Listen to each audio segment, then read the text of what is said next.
এই অনুভূতিগুলো না ভাইয়া আসলে প্রকাশ করা যায় না। আমি যে তাদের চোখে যে আবেগ দেখি, তাদের চোখে যে ভালোবাসা দেখি, এবং সেখানকার আছে না যে খুব পরিবেশটাও তো একটু অন্যরকম ওই জায়গাগুলোতে।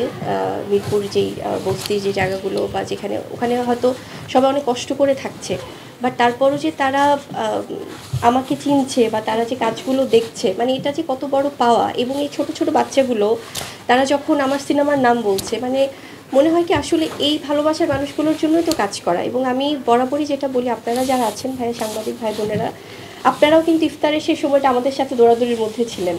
ওখানে এই রাস্তাগুলো হয়তো বা খুব একটা স্মুথ না, বাট আপনারা এভাবে কষ্ট করে আজানের সময় হয়ে যাচ্ছিল, তারপরেও সবসময় আমাদের সাথে এভাবে ছিলেন, আছেন। সো আপনাদের প্রতিও অনেক কৃতজ্ঞ।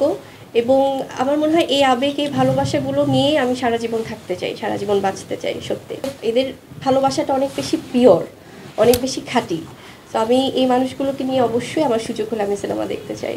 রমজানের সময়টা আমি বরাবরই খুব একটা কাজকে আমার মনে হয় যে একটু পাশে রেখে, আমাদের অনেক সময় হয়তো সিনেমার রিলিজ থাকে, হয়তো ঈদের একদম 11th আওয়ারে কিছু কাজ থাকে, সেইগুলো বাদে আমি বা কিছু এক্সক্লুসিভ শ্যুটও থাকে ঈদের সময়, বাট আমি চেষ্টা করি খুব কম করতে, যেন পরিবারকে সময় দেওয়া হয় এবং আমার এই পরিবারগুলোকে যেন সময় দেওয়া হয়।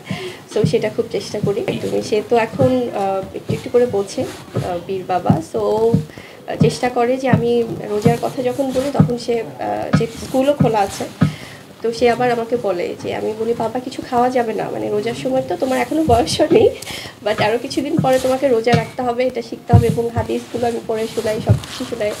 তো তখন সে বলে কেন আরও কিছুদিন পরে, আমি এখনই রোজা রাখবো। সো ছোটো বাচ্চারা যেরকম করে, তো ওটাই আসলে সবাই মিলে তো একসাথে পরিবারের সকলে মিলেই ইফতার করি। তো খুব আনন্দ হয় আসলে সময়গুলো, মনে হয় এটাই জীবন। বাবা তো এখন দেশের বাইরে, আসবে খুব শীঘ্রই। অবশ্যই খুব একসাথেই বাবা ছেলে মিলে এবং দাদা দাদি মিলে সবাই, ফুপা ফুপি সবাই, প্রত্যেকে আসলে পরিবারের বা নানা নানি, মানে পুরো পরিবার সবই তো আমরা একসাথে ইফতারটা করি। সো চেষ্টা করি যে এই পারিবারিক বন্ধনটা যেন সবসময় থাকে। সেই জিলাপিটা খুব পছন্দ করে, চিকন জিলাপিটা ভীষণ পছন্দ করে, ভালোবাসে। খেজুরটাও ভালোবাসে। সো একটু একটু করে সব কিছু ট্রাই করে। তো এটা আর আবার হাতে বানানো দেখা যায়, পায়েসটা খুব খায়। এবং মাশাআল্লাহ সব কিছুই আমি বলি যে একটু একটু করে বাবা ট্রাই করতে হবে।